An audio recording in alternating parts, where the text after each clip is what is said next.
everyone. Welcome to the Wired for Wealth show, where you get access to world-class thought leaders that offer proven success for your life and your money. My goal for you is to help you think better so you can do better, so you can feel better about your future. I'm your host, John MacGregor, and we are absolutely blessed and honored to have the Ant Hodges on the show today. And I was just thinking back, Ant, I think it was 3 years ago, right? April of 2019, when we was speaking at a large financial event there, and maybe it was the year before, because March 2019 we went into lockdown. Might have been the year before. It was 4 years ago. Holy moly, it's amazing! Wow. Yeah. Well, I don't know how we crossed paths, but I'm absolutely blessed and fortunate that we did. And we'll get into more of that. Ant has marketing experience going back to 2005 when he was only 24 years old. And we're going to get into his background a little bit because it's an inspiring story that everyone who has that 9-to-5 job, they're looking for another alternative, another way to get to freedom and independence. And Ant's going to share his story with you. It's really inspiring. He's been involved with creative agencies and has a wealth of coaching experience after training as a master coach. Ant runs a UK-based marketing agency called HodgesNet, and coaches and trains people throughout his program called Knowledgepreneur, which helps people turn what they know into monetized products and programs. So without further ado, my guest today is marketing geek, as we call him, Ant Hodges. And I will say, Ant and his team have been my business coach, and they handle all of my digital marketing, my social media, my videos, and my online course. And I will say so much more. And I could not have gotten this far without Ant and his team. Just absolutely blessed. So today's show is unique. This is all about turning your idea into a profitable business. And we all have that idea that's in the back of our mind, and we want to profit off it, right? We want to leave that rat race and the 9-to-5, working for a paycheck, working for somebody else's dreams, so that we can discover the life that we desire and deserve to have. So with that, welcome, Ant. Welcome. It's great to be here. And, after working together for so long, John, and just knowing what you're about, it just dovetails obviously with the values that I hold and the journey I've been on in my business. And really looking forward to serving you, if you're listening, watching, with just nuggets. The one thing I'd say is, my journey is not a special journey. It's a journey that anyone can go on. And what it's taken to be where I am today is just making choices and stepping out, having courage, having faith, and just stepping out. And there's so much fear that can hold people back from stepping out in many ways. Sometimes you've got to spell fear in a different way, or spell risk in a different way. Risk is spelled F-A-I-T-H, in my opinion. So that's basically, where I'm coming from. I love that. I love that faith. You're absolutely right. And we're definitely both mission-based companies. Having worked with you for so long, we're both on this mission to change the lives of so many people. And we've both been doing that. So it's an absolute blessing. So look, I've got a lot of questions to ask, but I want to start with just your background. We're talking off camera, how you started, all the jobs you had, and then how you finally decided to break loose and say, you know what, enough is enough. It's time to create my own dream. So why don't you start there? Well, at 15, I was kicked out of home. I was not the model teenager, to say the least. And was living with step parents, just a bit of an unruly teen. And from then found I was kind of on my own. I was independent, tried to finish my further education, dropped out of college, got into a job pretty much straight away at 16. There was still a creative element to what I wanted to do. So I was mucking around at home with, a cracked version of Photoshop on the computer, just playing with graphic design type stuff. Whilst I was doing jobs in hotels, working for a building society here in the UK.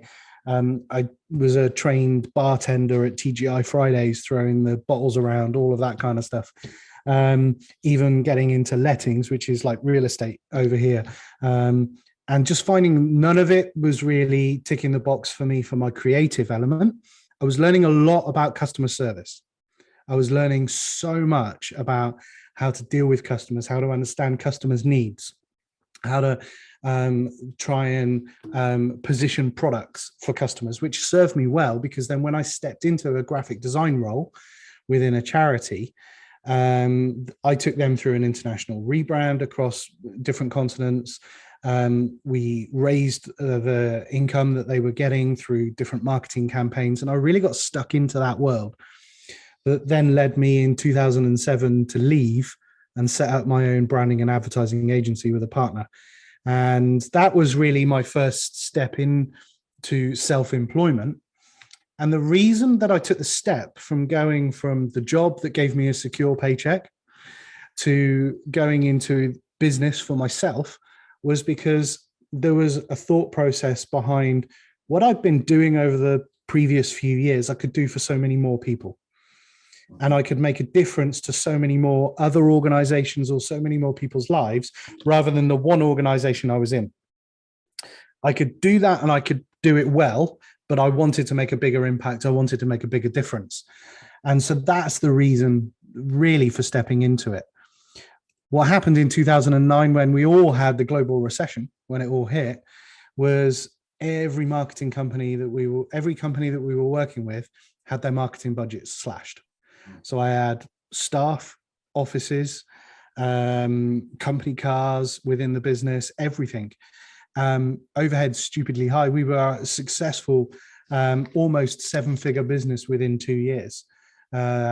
But 2007 to 2009 was the lifespan of that first business, because the recession pulled the rug from underneath us. We didn't have any clients pretty much when the recession hit. So I hid away in a job. There were a few decisions morally that I felt like I had to make about the debt that had been accrued because of the closing of the business. We'd grown so fast, we didn't put things like, here in the UK, you've got to have things like redundancy policies and stuff in place. We didn't have any of that. So by the time we stopped trading to when it closed, it had eaten into all the cash reserves in the business, and I had to fund a lot of that, which put me into 6 figures of personal debt to close that company down. That's why I felt like I needed to go and get a job that could give me a steady paycheck so I could service that debt, because I didn't want to go bankrupt. I had wife, 2 young kids, house, didn't want to lose all of that. But while I was in that job, there was something inside of me that was still crying out, that entrepreneurial calling, to be master and commander of my own ship again. And the opportunity to earn more money was there, but it was a risk. I had to leave a secure, and inverted commas, secure paycheck behind and go and find business. I knew if I could find the business that I was doing, I could write a bigger paycheck to myself every month than what I was earning in the salary, because the business was earning far more than what I was being paid for what I was doing. So 2011, I jumped ship and I haven't looked back. It took me a total of 9 years to service all of that debt completely.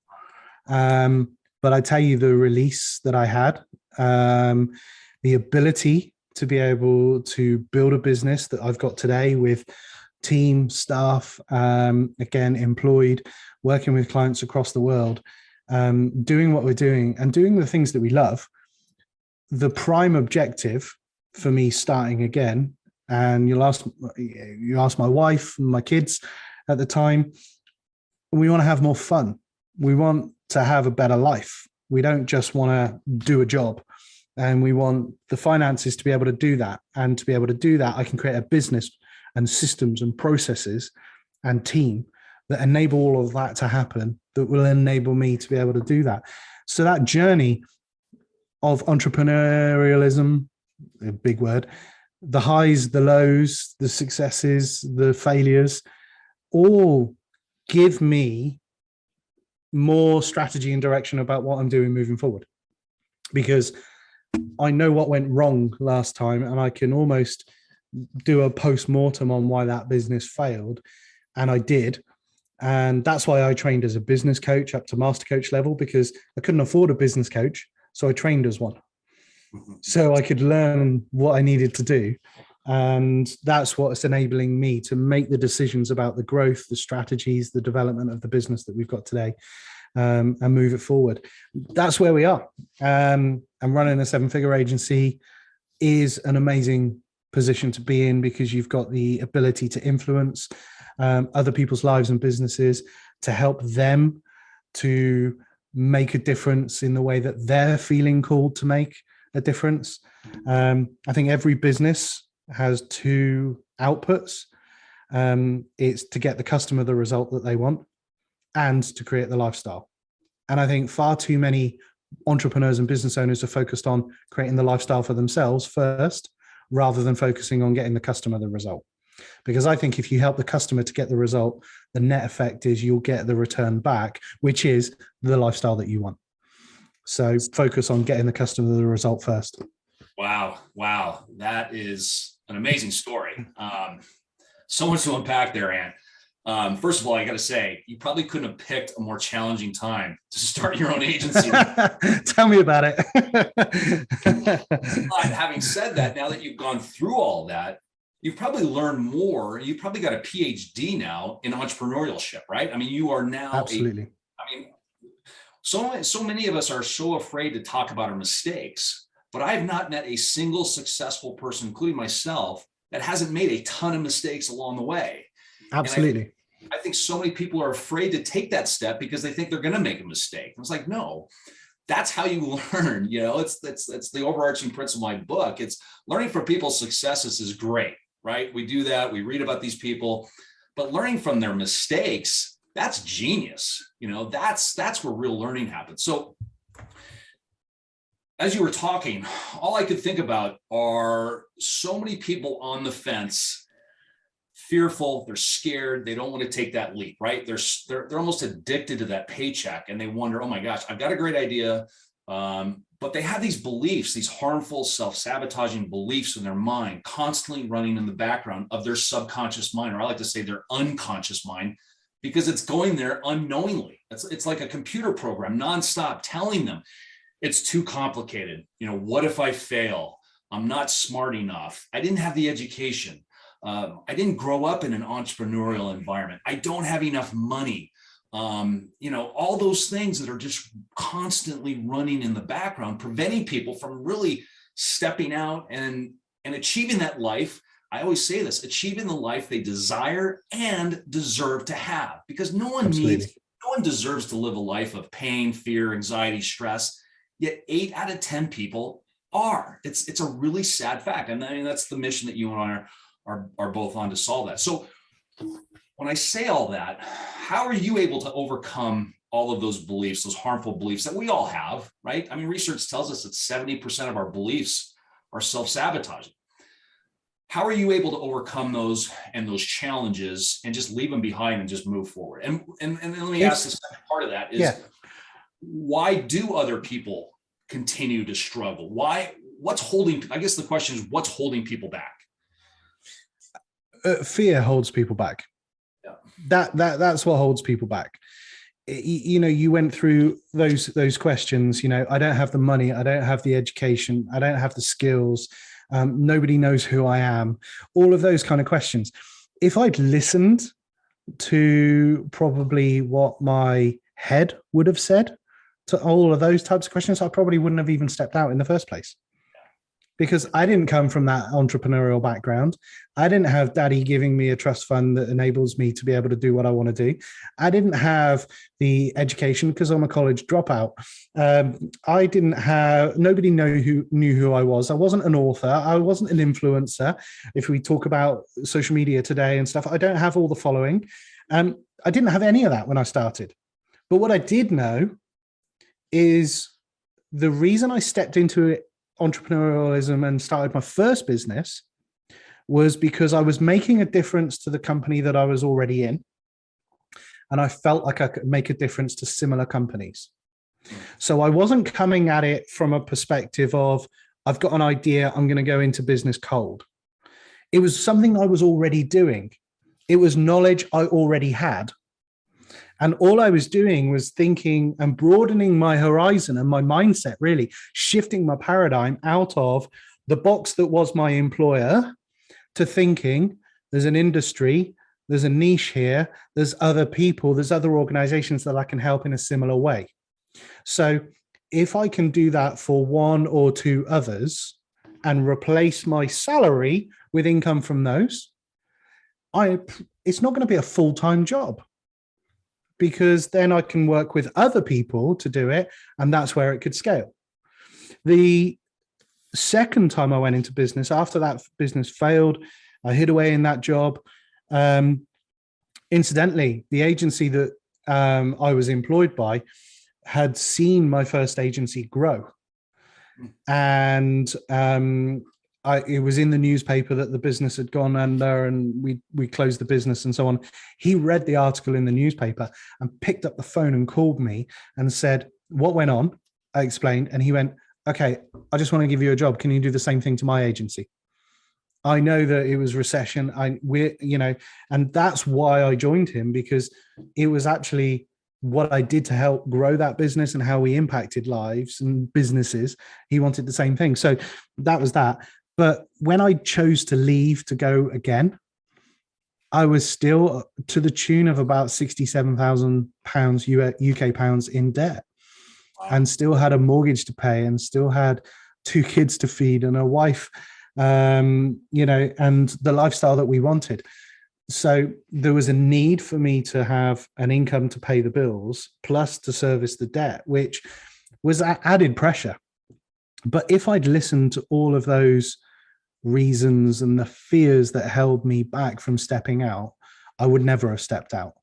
But what I did was I just made that conscious effort to go from my knowledge, my wisdom, my experience, who can I serve best? So I just came at it, and I just looked at me, my skill set, my knowledge, the successes that I'd already got. Rather than creating something new, I just looked at what was in me already and how I could make that difference. And the jump was made a little bit easier for me, because I had to serve a notice period for my employment. Within that notice period, I was able to speak at a conference on social media. And whilst I spoke at that conference on social media, it was an opportunity I just grabbed, because I knew I'd be in front of people, talked about my experience, didn't sell because I wasn't able to, because I was still within my notice period. But afterwards, 3 people came up to me and said, "We'd love to work with you." And I said, "You can't work with me just yet. You're going to have to wait another month and a half." And they went, "We'll wait then." And so I actually started with a couple of clients. So that taking that jump for me was a little bit easier, because I already had people waiting to work with me. So even if you're in a job right now and you want to make that jump, getting out there, getting in front of people, talking with people, demonstrating your expertise before you make that jump to build your credibility and potentially try and get some clients on board before you make a jump, or get some customers on board before you make a jump, was the proof in the pudding that I needed to give me the confidence that I was, 1, recognized as an expert, and 2, people wanted to buy from me. So it's not a case of saving up enough money to maybe live for 6 months and then risking it all. Go out there, polish the LinkedIn profile, create a blog, start a podcast, create a YouTube channel. Just start putting your knowledge out there whilst you're in the job, so that people can start to gravitate towards you and see you're an expert, and then put an offer out to your audience. Do however you want to do that in that sense. And that's also where I teach a lot of students and people in my programs. A lot of them have got the ability or the time to have some kind of little side hustle, or the desire to want to serve people beyond their employed job. And so it's turning a side hustle into a business. And that's it. It's literally finding ways to leverage technology, which is what we do. And it's all about looking inside of yourself for the knowledge, wisdom, and experience that you've already got, and how you can go out and serve people with it. That's brilliant. Absolutely. You're talking, all I can think about the education side. I hear that all the time. I'm not smart enough, right? I mean, Robert Kiyosaki, my good friend Robert, he failed English twice. This is the all-time leading author in history. He sold 50 million copies and he's failed English twice. I was a horrible student, horrible. My college test scores were awful. And I from Hawaii, I went to Colorado State University. We refer to it as the Harvard of the Midwest. And people ask, why did you go to Colorado State University from Hawaii? My answer is because they accepted me. That was the only reason I went. No one else would. So it has nothing to do with education. I mean, you're a perfect living example of this. But I will say your comment about, the emotions and the highs and lows, I'll tell you, being an entrepreneur, the highs are high and the lows are low. You've heard me vent a million times, when I'm struggling and through challenging times. But I will tell you, and I will tell the audience, it is absolutely worth it. I always say that if the worst thing happened and just, and this mission that I'm on doesn't work for whatever reason, and I had an opportunity and I had to go back to get a paycheck. That's what I'm trying to say. And I had to go back to corporate, which I could today, or go under. I would rather go under than go back to corporate. I would go buy a lawnmower and start a landscaping business in my neighborhood before I go back to corporate and start working for a paycheck. I mean, that's just how wonderful and liberating it is to be an entrepreneur. And there's been times it's a similar kind of thing for me. Yeah. The business has been at a point where it's just been so low at times. Yeah. I'm thinking, I'll go and drive truck. And then on my time off, I'll look at trying to build the business. And because that's a hideaway job that nobody's going to know that I can do, and it will give me some income if I need to. There's been things like that. I know other sort of entrepreneurs who've ended up going and delivering pizzas in the evenings just to have something there because they didn't want to go back to doing a job because they needed the time to focus on building the business. And it is the peaks and troughs of business. But I think the one thing that we teach and the one thing that I teach within my programs and what we do as an agency is it's the residual income, the monthly recurring revenue that you can get from knowledge-based products that you can systematize and automate to a degree and focus on being an expert, focus on taking that expertise and that knowledge and just keep serving an audience, because this is coming back to what I was saying earlier, the two outcomes of a business, your lifestyle or the customer's result. Consistently focus on getting the customer the result in everything that you create and everything that you do, and you'll get the lifestyle. So it's about an act of service, this knowledge-based world, more than anything else. And just serve. Find ways to serve. If you need to find ways of getting an income in those lower times, then remember it'll only be temporary. Because if you keep pushing the other stuff and it's what your true calling is supposed to be, and really where you dovetail in, it's going to work. Beautiful. So with that, let's get into more specifics. The specific things people can be doing to monetize their ideas. Okay. And the first one that we've worked on extensively, which we've now launched, is my Thrive Path Ambassador, Thrive Path Academy. Let's talk about online courses. What are the biggest challenges that people face with online courses?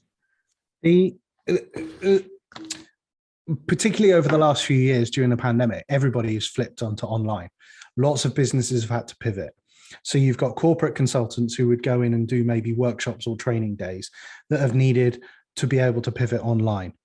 There have been, coaches who've predominantly been doing one-to-one, or psychotherapists who've been doing one-to-one type stuff who've then needed to pivot online.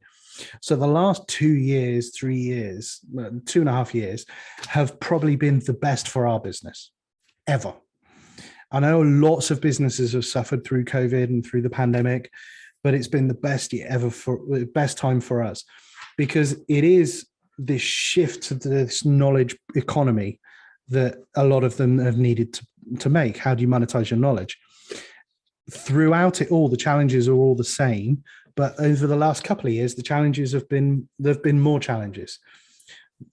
For me, the biggest challenge that anyone will anyone will have or experience when they're thinking about going into this world is, what content or what type of course should I create, and understand it, because there's so many. I could create maybe a 12-part video course, or I could create a membership website where content's released every month on subscription, or I could create a short little video training and sell it for a few bucks on something like Udemy or something like that.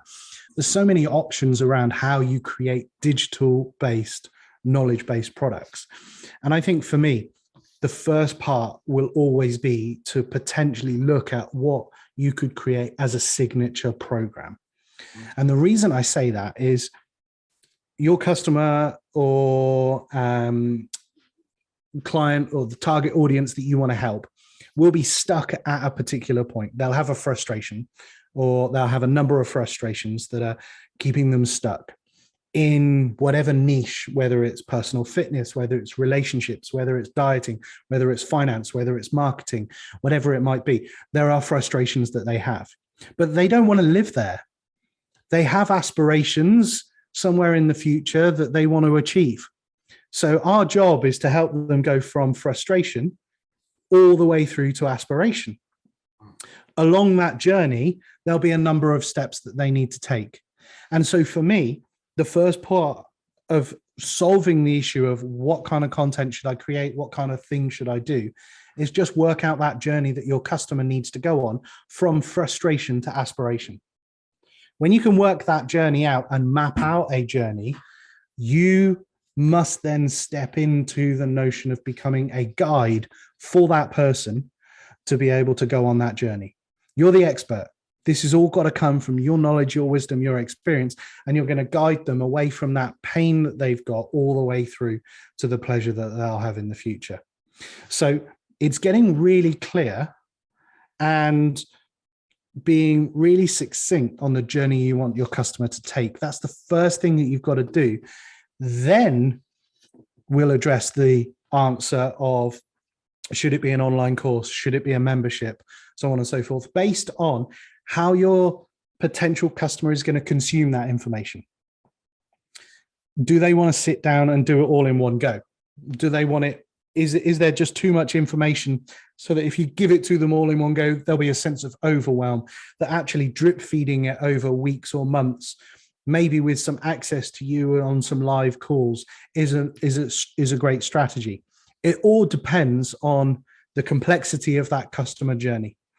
And if that journey is long, then you may also want to split it into multiple products as well. So they'll buy maybe an entry-level product, which solves that immediate frustration. And then they'll buy a slightly more advanced product, and then a slightly more advanced product, rather than one big product as well. And I think all these kind of things are exacerbated, for want of a better phrase, by the need to earn money through this. People are thinking it's an easy route in to make some money and monetize my knowledge. Everyone's doing online courses. I can do this in a heartbeat. But it's not easy. You've got to create the thing, and you've got to sell the thing, and you've got to build an audience of people who might want your thing, and all of those things combined. But it has to start with understanding that customer journey, from the pain that they have right through to the aspiration that they want in life or business or whatever niche it is. And we're talking about any kind of topic, right? Everyone has some skill that they can teach somebody, whether it's baking a cake, swinging a golf club, a tennis racket, whatever it is. There is need for that information, right? And absolutely, all you need is this. And you got an online course. You got this, your ideas, you got this to film it and record it. Boom, you're in business. The key, though, is to take action. That's the missing part. That's so 100%. They got a great idea. They've got the equipment. Everyone's got a computer, but they don't take action. So when we talk about challenges, how do you overcome those challenges? Not taking action, not embracing a process, those kind of things. You've just got to get clarity of vision. You're not going to be able to walk down a path unless you know where you're going. So if you don't have any idea on who you're going to serve, how you're going to help them, and what you're going to do to actually help them get the result, then it's pointless even starting. Within my Knowledgepreneur framework, I teach 3 things right in module 1, all about calling, vision, mission, and values. What's your vision? Personal vision for you. What's your vision for the business? What are the core values that you hold dear in life, and how are you going to mirror them in your business? Because if you've got a different value set in your business to life, there'll be obstacles that will come in the way at some point and you'll trip over them. But mission is the journey, and that's the path that you're going to take to build your business, but also the journey that your customer is going to take. Once you can map those things out, you've got clarity, you've got a roadmap. And most people will jump straight into, I need to create an online course, before they even get those things in first. And those foundational elements are crucial for success. The second thing, once you've got those in, is to then really understand your customer. And I teach frustrations, fears, aspirations, and needs as a way to really understand customer. The frustration is, if you ask somebody the question, what's bugging you right now? They're going to wax lyrical about the pain that they feel, the frustration, the problem they've got right now. Their fear is the things that they want to avoid in the future. And typically, they will manifest if the frustration doesn't get sorted. Mm-hmm. Aspiration is the pleasure in the future. And the need is your ladder, your journey to move them from frustration to aspiration, what they need to do.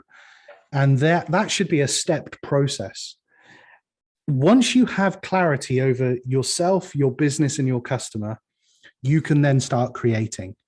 And I find it really hard sometimes when I see a lot of these course creators teaching people, go and sell something before you make it.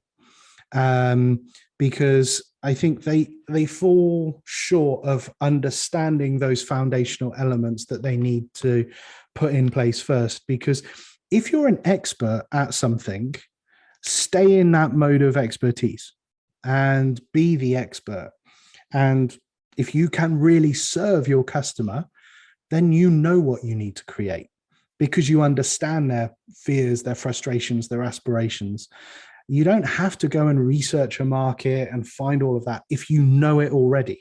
And that's where I've come from. It's like with the jobs that I've had, I've stuck true to what I knew about my expertise, what results I was getting, and just looking to serve more people in a similar kind of space, rather than having to try and create something new. That's great. You know, it reminds me so often, and you've been to these conferences, I've been to these, I speak at these conferences, and I get these attendees coming up to me and they're like, John, I just want to get rich. I'm thinking about going into Bitcoin. What do you think about multi-level marketing? Should I get into commercial real estate? You know, they're chasing what I call all of these above the line, all of these below the line solutions, thinking that by buying this box full of DVDs and all these workbooks, it's going to change their life. Something, you know, this, I call it hope in a box.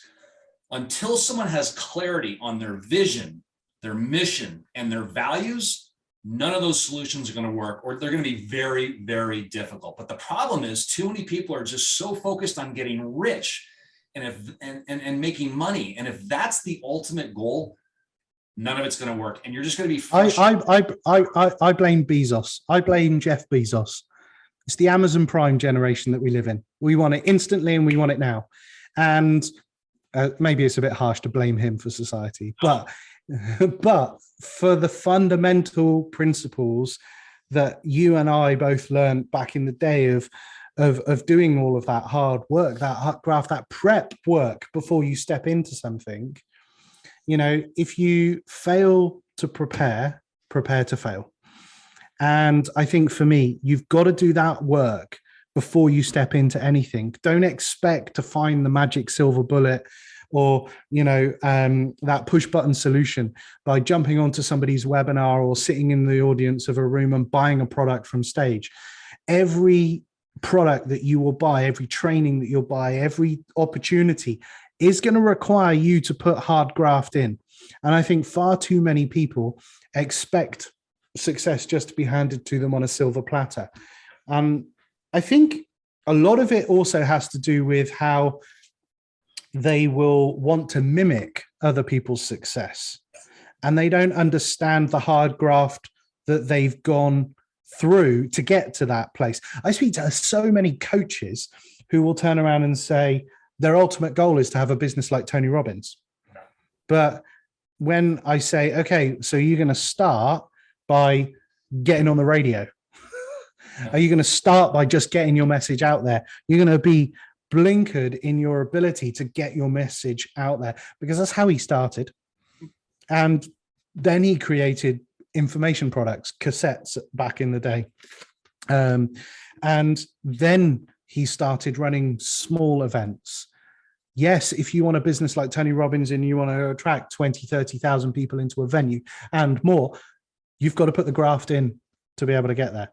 And it's taken him 40 years to get there. So you're not going to have it overnight. You've got to start where he started and build it. I think we've got more advantages today to be able to accelerate the kind of ability to be able to get those kind of results, because we've now got access to technology that was only available to like blue chip companies. We're sat talking on Zoom. This was only available to corporate companies back in the day. And who thought we'd be able to go live and have our own media channels like YouTube channels and Facebook accounts and Instagram accounts? We can broadcast now to the world. So we've got the ability to be able to do it, which can accelerate those kind of results. 100%. There's such a significant advantage today than when you started a long time ago. But if we go back to the online courses, because obviously this is a specialty of yours, if you could just give us 3 to maybe 5 points to create a successful online launch and sell online, what would that be? Start with the product. Yeah. So point 1, start with the product. What are you going to create? And it comes back to all the foundational stuff that we just talked through. Once you know yourself, your customer, you can create a product. Secondly, create an offer. It's got to be a no-brainer offer for them to be able to take up what you've got to sell. And being able to understand the psychology of your customer is massively important, to be able to say they're in pain and they want it solved. You've got the answer. You need to create a no-brainer offer. So to be able to stack the value with bonuses, additional resources, additional access to you, because when people want or are looking for a solution to these things, particularly online, they're looking for 3 things. They're looking for best practice solutions. They're looking for access to a mentor or coach who has been there, done it, and got results. Because even in today's world of this space, there's 2 different types of experts. There's the results-based experts, and there are reporter-based experts. Results-based experts have got the results for themselves or for their clients. Reporter-based experts potentially could be a weekend warrior who's been on a conference, bought an online course, and is going to just regurgitate that and copy it and do it for themselves. You want to be a results-based expert. So basically, make sure that you are providing best practice solutions, that you are a mentor for someone to look to. And thirdly, within that offer, they're looking for community. So look for ways in which you can bring your customers together. So first, create your product. Secondly, create your offer. Third, you need to be doing some sales. A lot of people shy away from selling because they want to serve people, but you're not going to make any money unless you do sales. So you've got to find ways in which you can have what I call conversion events. That could be a webinar. That could be a live stream. That could be employing maybe a virtual assistant to do sales calls, to have that. That could be creating a great sales page.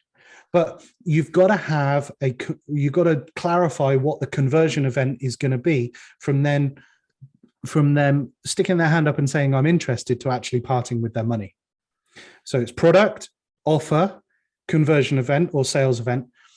Fourth part of the process, you've got to work out how to build a list of people who are saying, I'm interested. So you've got to look at how you can generate leads. And then fifth, final thing, you've got to build an audience. And that's the bit that I find so many people finding it really difficult to do. But the best way to build an audience today is with video and with paid advertising. And a lot of people will shy away from that because they don't want to put money into advertising. But you can start advertising with literally $5 or $10 a day. Instead of going to Starbucks and getting that latte, put it into advertising to get in front of people who don't know who you are. And literally just do it that way. So that process, if you reverse it, build your audience, generate leads, from those leads have some kind of conversion event, position an offer that is an absolute no-brainer to sell a product that you can create. That is a process by which we run in the agency, and we help our clients to work through, but we work backwards. We create the product first rather than building the audience first. And that is because when you create that signature product or that signature program, you're going to create lots of content within it that can be siphoned out and used in your marketing.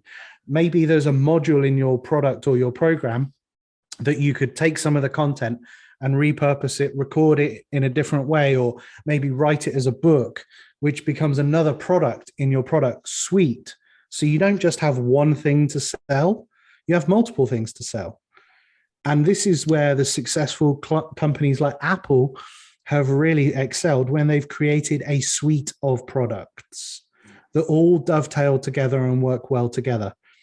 I think it was Brian Tracy or someone like that who said the worst number in business is the number one. If you've got one product, one of you, one customer, and that one thing disappears, you haven't got a business. So creating a suite of products enables you to have multiple offers along the journey of the customer getting to know you before they buy your signature product.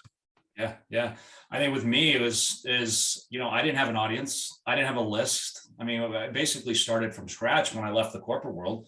I created a lead magnet, which was the ultimate guide to selecting a financial advisor. I realized there's a huge pain point with people. They don't know how to select financial advisors, and then they ultimately get burned. So it was a simple document, and I used that as my lead magnet.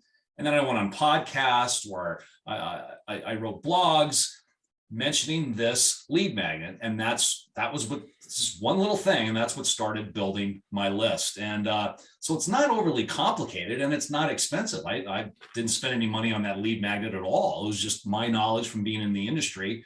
And to this day, it's still generating leads and potential customers for my online course. So yeah, that's the easiest way to do this today, even if you're not a writer, even if you can't write, record a video having a conversation like this, and then go to a website called rev.com, rev.com, upload the video, they'll transcribe it into written format for you, and then job done.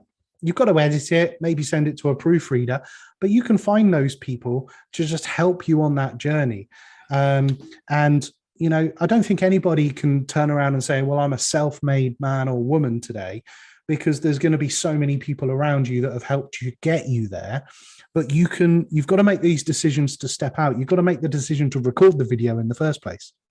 You've got to make the decision to actually want to step out and want to be known and want to do these things. And sometimes that security of that paycheck can be too lucrative because the fear of losing it is too big. But imagine the difference that you could make if you just took one step out and you could make a difference to one person's life, 10 people's lives, 100 people's lives. It's game changer. 100%. And that's what keeps me going every single day, is that personal fulfillment I get, that people are actually benefiting and their lives are enhancing because of what I'm doing. I was in the airport. This was 3 or 4 years ago when we first met, and you were pushing me to get that first video done. And I was in total resistance to do it. I didn't want to do it. I didn't know how to do it, what I was going to say. I was totally scared I was going to look like an idiot. So I'm in an airport and I'm watching this guy, this fitness guy, filming himself in the airport, in the terminal. So I went over to him and I talked to him. He's now got 1 million followers following him. And all he said to me was, just film the video. As soon as you get home, put the camera in front of you and just film and start talking. He said, don't worry how it looks. Don't worry how it sounds, what you say. Just film that first video. That's all it takes. And he's right. And that's exactly what happened. So It goes back to that number one key thing, taking action, period. The only superpower you need is implementation. Exactly. You need to just take action. That's the only thing you need. Exactly. Every idea, every thought, it's just that. It's an idea or a thought if you don't take action, right? And you're going to continue to stay in the same place. So I do want to ask you, you've got online courses, and then you've got membership sites. Do you have any preference between the two? Between the two, create the online course first. Memberships are probably one of the hardest things to sell because it's a subscription, typically. And particularly today, where there's all kinds of stuff going on in the world. Here in the UK, where we're seeing, energy prices just rising through the roof, people's home energy costs going up by 200, if not 300% at times. It's a crazy world that we're living in right now, and people are watching pennies on some of these subscriptions that they're making or they're having to pay. But we also live in a subscription culture. Everything has gone subscription. So, the likes of Netflix are also saying that they're losing customers. So they're thinking of, okay, can we have another tier in place, which is lower cost, that maybe has some adverts in it? That's the latest thing they're thinking about. But I think for me, a membership is the hardest thing to sell. But when you've got an army of raving fans, people who've gone through a course that you offer in some way, shape, or form, and have got results, the power of disconnection, of potentially not engaging with you after that course is finished because they're getting so much value, they've built relationship with you, that power of disconnection is so great that typically to be able to fall out of that course into an ongoing membership afterwards is one of the easiest things to sell. But to sell it cold, a membership is really tough. They need to really know you, like you, trust you, no matter how much that membership is going to be, how much that subscription is going to be. You've just got to put an enormous amount of value into that bank of goodwill to be able to take that withdrawal for a membership fee at some point. So I'd always advise and advocate people around creating a signature program first, or creating some small one-time purchase type products for people to be able to become customers.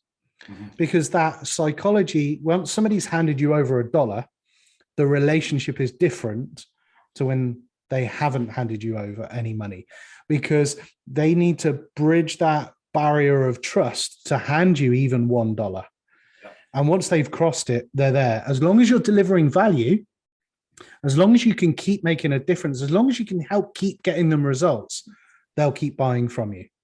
And that's the key thing. So there isn't a preference that I've got, but I'd start with online courses and bridge into memberships.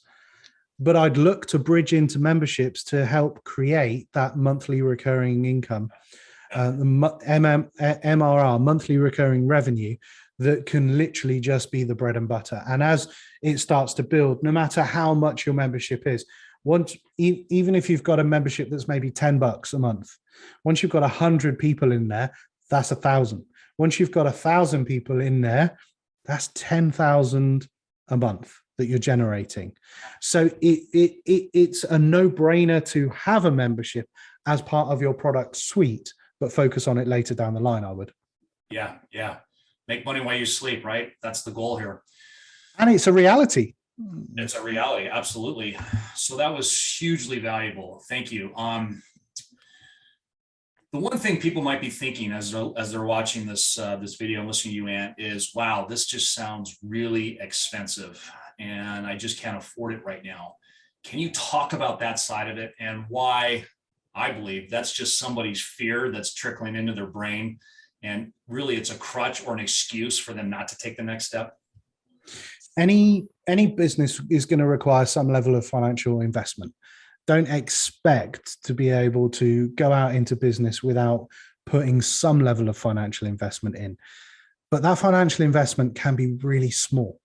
Like you said, these things enable us to be able to record high quality video straight to our phones. So we don't need to go and buy expensive kit when we're starting out. But what we do need is a place to put them online. So I advocate a platform called Kajabi, which is a system that I've used since 2012 to build my online businesses and many clients and customers.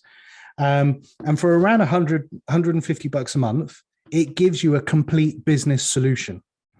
Now, people might think, okay, well, I haven't got $150 a month to spend on that. But what it provides you is the ability to host all those videos, the ability to take money, the ability to be able to send emails and build a list, the ability to build a website. And all of these things are things that you kind of need. But what Kajabi does is simplify it.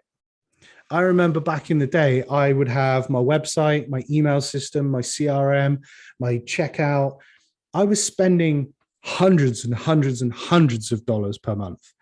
And moving over to a system like Kajabi, we worked out when I moved, saved me over $8,000 a year in software fees, just software fees alone, how I was running my business, because it streamlined the technology and made it so much more accessible for me. And I think for me, you've got to have a system. You can do it with other systems.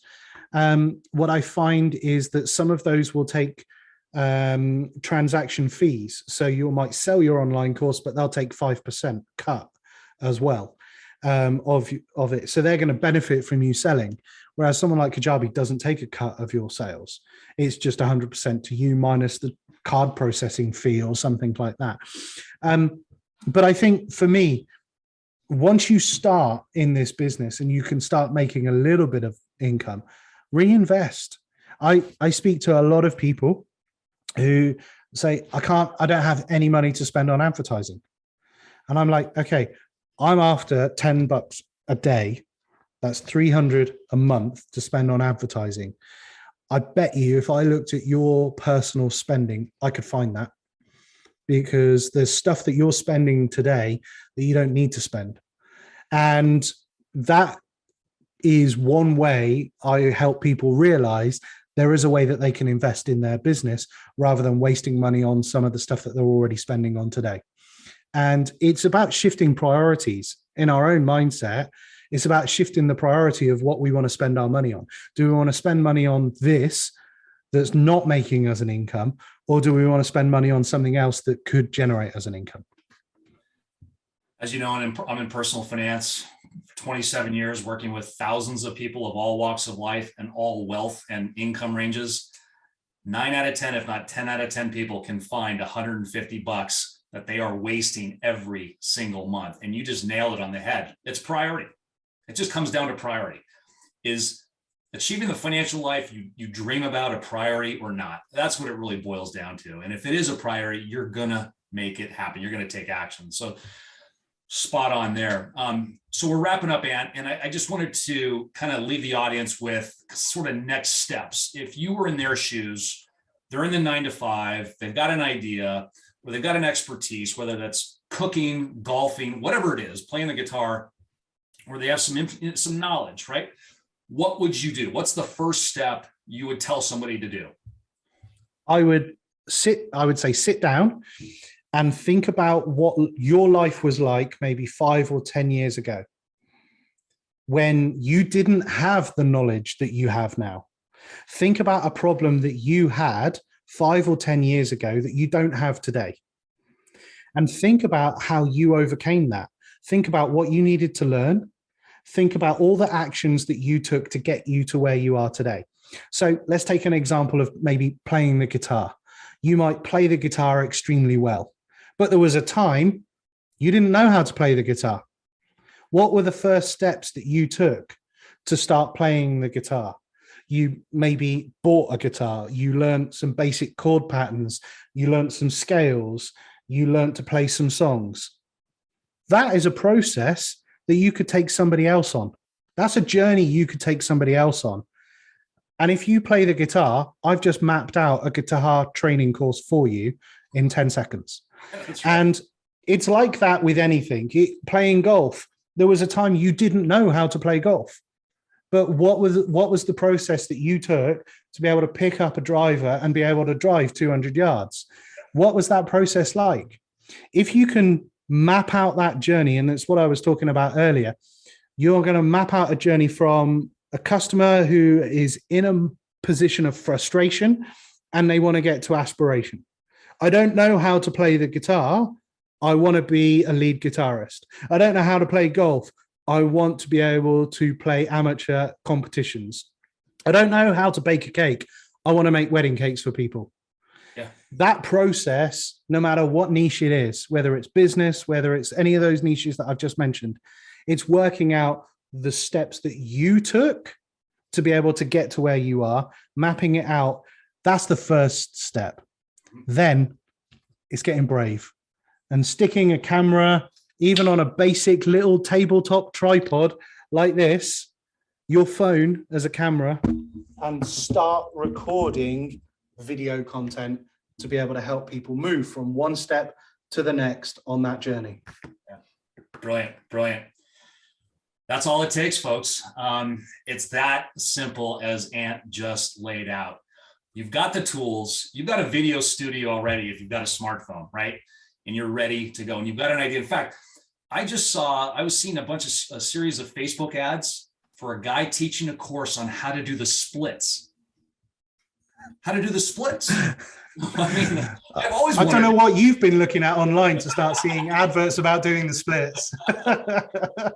It was kind of a fitness thing because he was talking about stretching and how important it is. Absolutely. How to be able to do the splits in 90 days or something like that, you know? So it's as simple as that. People want this information. They want what you have. So with that, just final thoughts, and any other resources, books, anything that you would suggest people should dive into? Obviously, I'm going to be selfish and say, follow me on Instagram, find me, follow me, jump over to my website. But there are two books that I think for me have been resources for me that have really enabled me to understand a few different things, but they help me to understand more than anything, help me to understand my customer better and how I can understand my customer to a much higher level to be able to create the products and programs they need. So number one, Donald Miller, Building the Story Brand.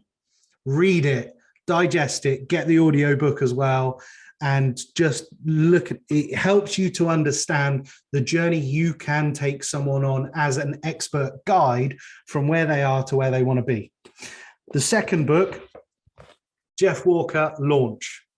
Jeff Walker created something called the product launch formula. And this all hinges on building your audience and building your list before you launch. A lot of people who I've talked to have bought like Jeff's training because they think, okay, well, I'm going to buy this and I'm going to be able to launch my program.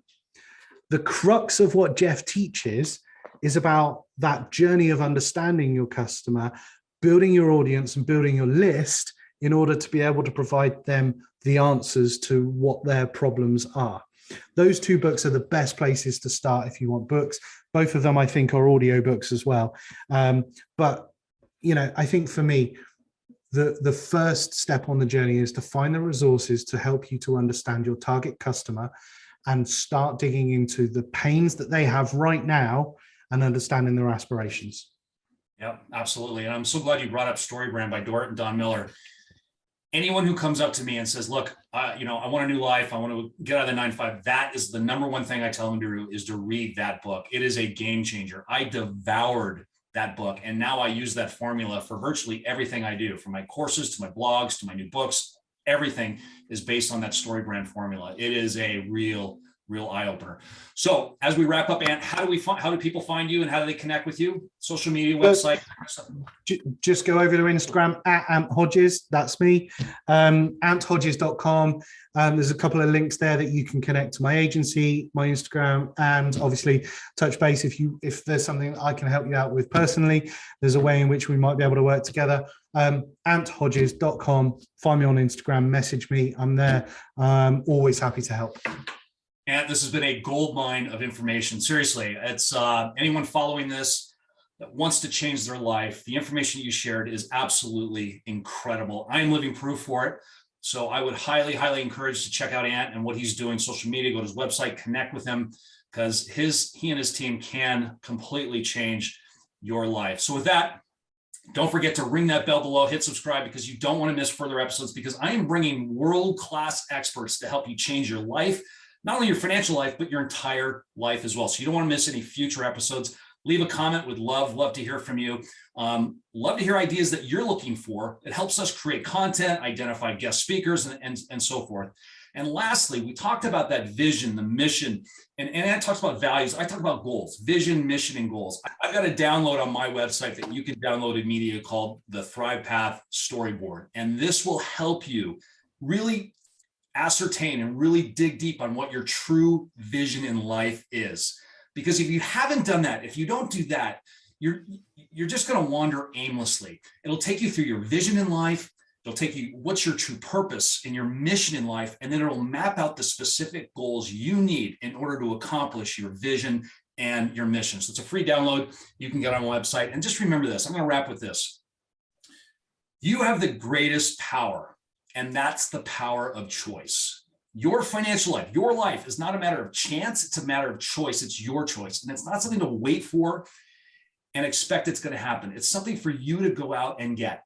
Take action. If there's any overarching theme here, it's take action. So with that, thank you so much, Ant. I hope we can do this again, because you've got I know this is just scratching the surface and everything that you can share.